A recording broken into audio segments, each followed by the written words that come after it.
What's up, party people? My name is Tessa. Welcome back to my channel. Today I am making a pie, a galette, what is it? I don't know. Either way, it is delicious. What makes this one unique, because it's not a traditional apple pie, it has a tahini caramel. That is gonna lend a lot of really unique flavors, and if you love tahini as much as I do, this is the pie for you. We're gonna make a super flaky crust. There's a lot of steps and tips and tricks, and I'm gonna show it all to you, so let's get into it. Start off with 2 tablespoons butter, and I just cut that into cubes. Measure 1/2 cup of heavy whipping cream, 1 tablespoon of tahini, 1 teaspoon vanilla extract, 1/2 teaspoon kosher salt, about 1/4 teaspoon of cinnamon. Say about because it's kind of getting everywhere, but that's fine. Of course, I can't find my 1/2 cup measuring cup. What's new? 1/2 cup white granulated sugar. To make the tahini, I strongly recommend measuring everything out first because it does come together pretty quickly. I like to do it in a non-stick pan, but if you just have like a heavy bottom pot, that's totally gonna be fine. I am using a rubber spatula. I feel like it helps me get around everything, and then also this is non-stick, so I'm not gonna use metal on it. I have it set over medium heat, and I am adding the 1/2 cup sugar. It's gonna feel like nothing is really happening for a while, and it's not. Caramel can be really intimidating. This caramel is easy. You don't have to constantly agitate the white sugar. It is gonna melt on its own, and it is just starting to melt. It's getting a little crystallized, and what I mean is clumps are sticking together, and we're gonna have it go until there are no solids left. We are like pretty much melted. It is definitely nice and brown, and I would say we are gonna call it right now. If you have an electric, move it off the heat. We're gonna add the butter, and it is going to sizzle and fry up. Oh yeah. Okay, so this is totally normal. We are expecting it to do this. And just stir. We want that butter to fully incorporate. Also add in the tahini. And that tahini, you can smell it like right off the bat. Once that tahini and butter is fully mixed in, add the heavy cream. And it's gonna kind of react in the same way, just a little less aggressive. What you're gonna notice is that it doesn't want to fully incorporate. We're just gonna keep stirring it. If at any point you feel like it's just really not coming together, turn the heat back on low, and that will help the sugar kind of re-dissolve, reheat up, because what's basically happening is when we put in the heavy cream, it's cooling down the butter. So when it just melted down, which we saw when, before we put the butter and the tahini in, it's bringing the temperature back down. Oh my God, it's raining so much. And it's making it hard for it to fully incorporate. So this is looking really good. I'm adding the vanilla extract, give that a little mixy mix, and then the salt and cinnamon, and that's it. So the tahini caramel is done. Just pour it into a heat-proof vessel. But we wanna do this first because this needs to be fully cooled by the time we use it. All right, so step 1, tahini caramel, done. We're just gonna put that to the side.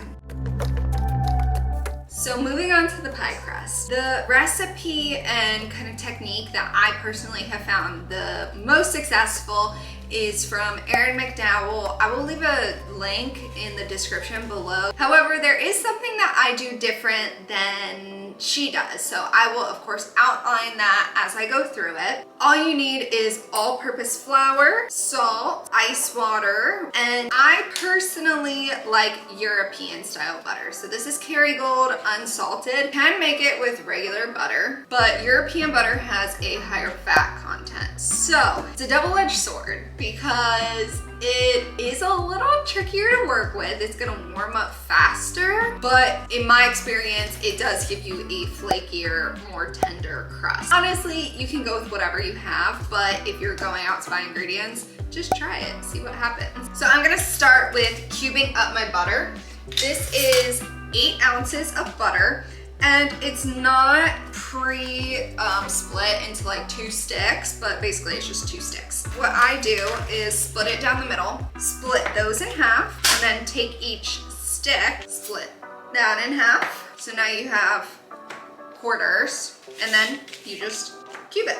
This is actually a double crust recipe, but for what we're doing, I find that it works best. Weigh out 300 grams all-purpose flour, and then about a teaspoon of salt, and I'm just eyeballing it, and then I'm just gonna mix that around with my hands. So take all of your little butter cubes and dump it into the flour. Toss it to coat out first. We want each individual cube to get fully coated in flour. Now that everything is fully coated, I like to take all the cubes, kind of bring them to one side, and then we are going to do the smush technique. I just smush them and then kind of put them on the other side so I know which have been smushed and which haven't. If at any point you feel like things are getting a little too soft, if things are like really starting to stick to your hands, fingers, just put it in the refrigerator. If it starts warming up too much, the butter and the flour are gonna mix in a way that is gonna inhibit it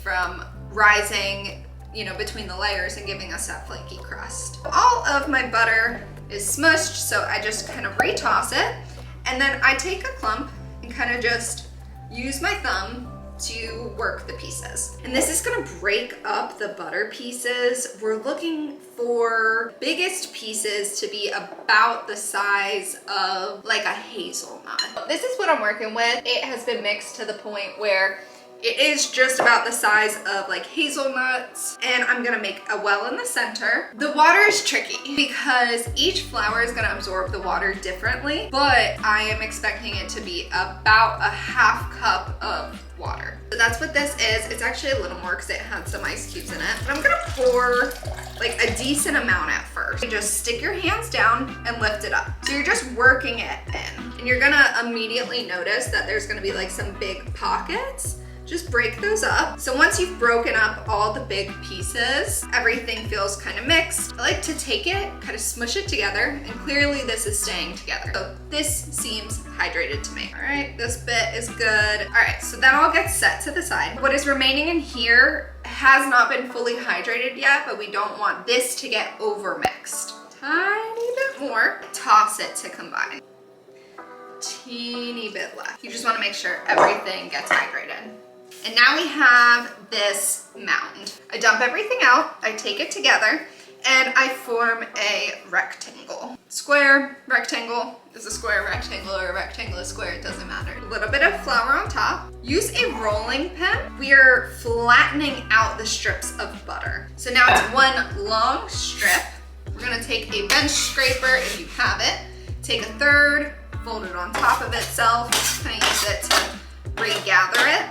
We'll take the other half, regather. And so not only is this kind of like kneading it, but it's helping create those flaky layers. I'm gonna take my bench scraper, rotate it 90 degrees, tiny bit more flour, and we're gonna do the same thing. Take your bench scraper, fold it in a third, and once again, fold it in a third. And then I just take my hands and kind of help work it into a circle. It's not a smooth dough, it's still kind of craggly. There's still a little bit of flour in some of the spots, but fully hydrated. Nothing is sticking to me when I touch it, so that is how I know this is good to go. We're gonna wrap it in plastic wrap. I'm pulling it, creating some tension, and just once again encouraging it to be a circle. So this is done, it's all wrapped up. It's gonna go rest in the refrigerator for like 30 minutes. If you can do longer, that's great. You can honestly do both of these the day before, but this is gonna go in the refrigerator, chill out, hydrate.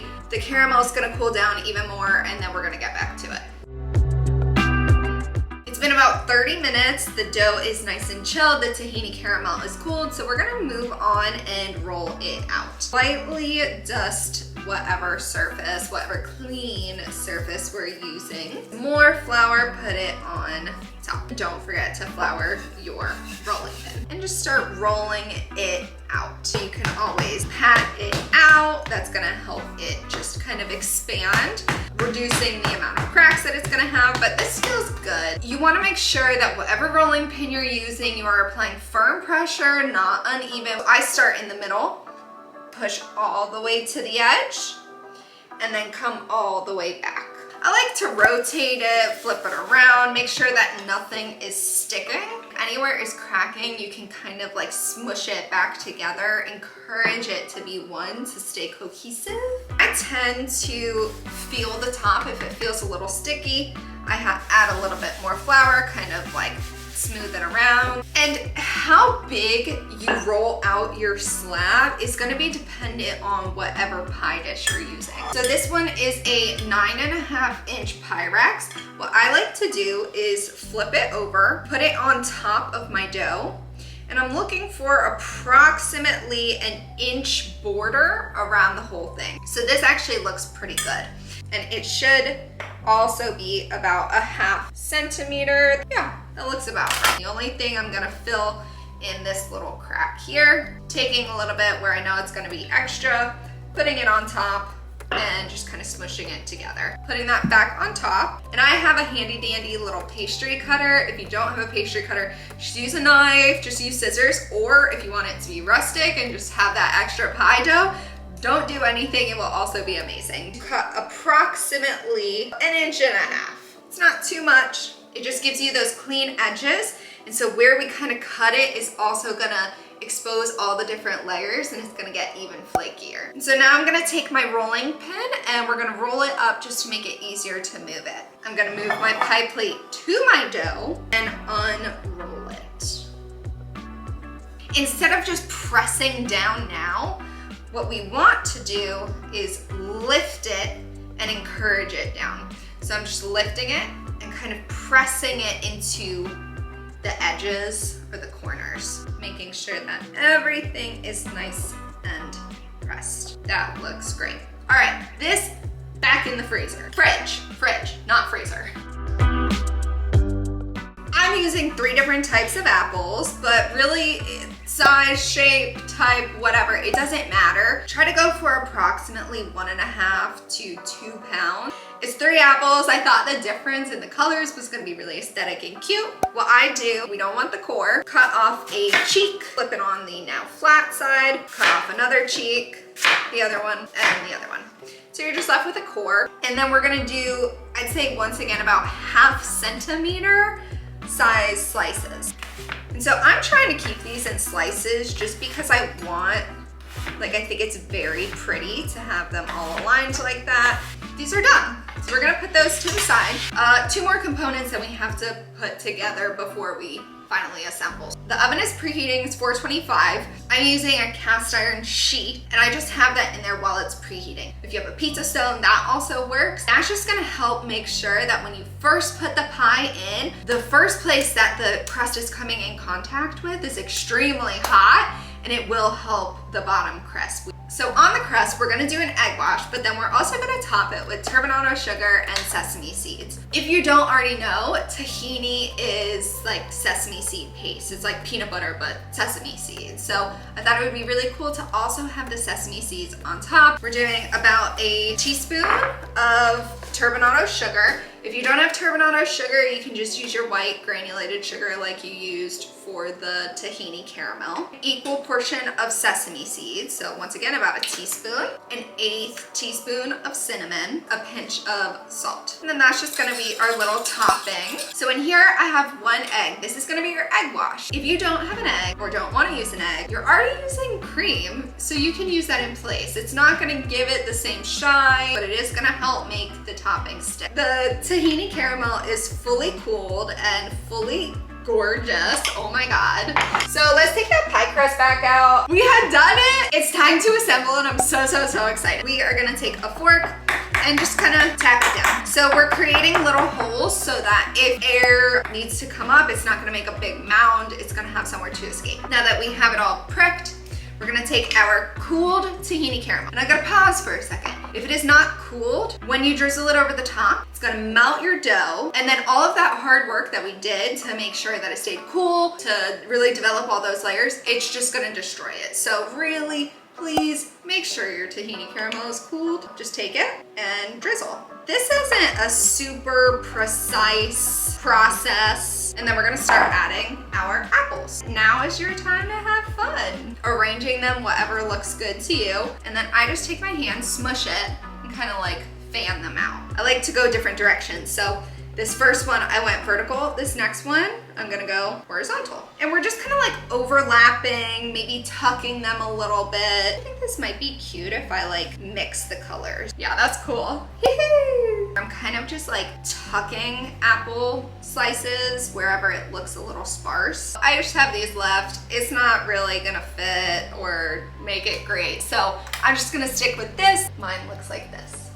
It's stunning. We're gonna take more caramel and do another layer of drizzle. And so not only is this hurting sweetness, flavor, but as it melts, it does kind of add another layer of shine and caramelization to the apples. And don't worry if it's kind of like mounding in certain spots. Once it hits that heat, it is gonna melt a little bit. The apples are gonna cook down, they're gonna create their own juices, and it's all gonna like mix together and make this wonderful, wonderful situation. So that looks honestly perfect to me. So we're just gonna fold it over. Go around. This is what mine looks like right now.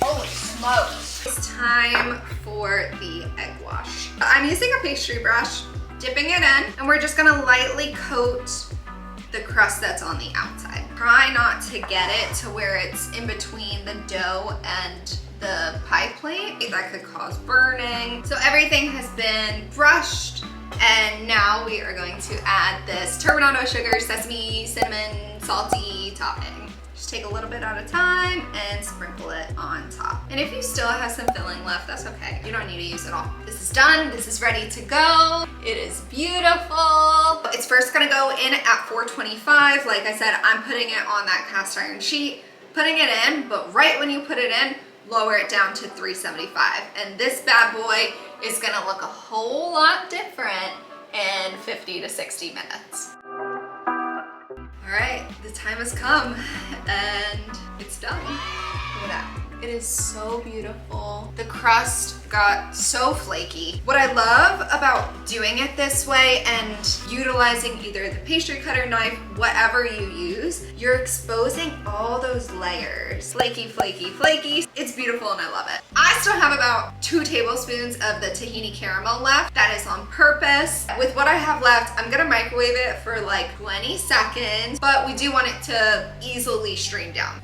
Oh yeah. We might as well do it all. Shoo doggy baby, my God.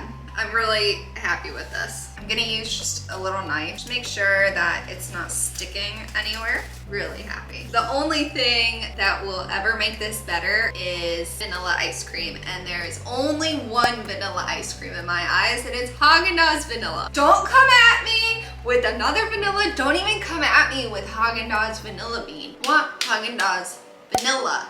It is perfect, unmatched, unbeatable. The apples still have so much of their texture, like they don't completely turn to mush. And this is still warm. Should I have allowed this to cool before cutting into it? Yes. Did I? No. We're just going for it, baby. It is piping hot, but you can really see that crust.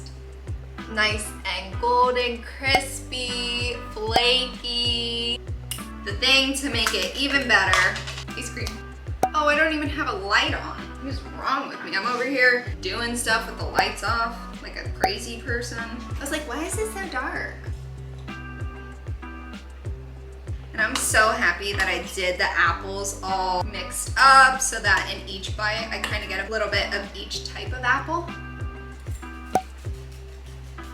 So good. Like I said, the apples, they still retain a lot of their texture. They don't turn to mush. It is not overly sweet at all. This crust is flaky AF. OMG. Holy guacamole. I mean, at this point, I'm just eating. I I really hope that you guys try this. It's a riff on like a classic apple pie and apple galette. I've made a mess of this pie, but it is still so beautiful and it's something that I would be really proud to serve people. The tastes are so unique with the tahini caramel, with the sesame seeds on the crust. Don't forget to like and subscribe, and please leave some comments below and let me know what you want to see. Of course, it doesn't have to be sweet. It can be savory, it can be something else. So just let me know. That would really, really help me out. And once again, with that, that's a no from Vienna. Goodbye. See ya.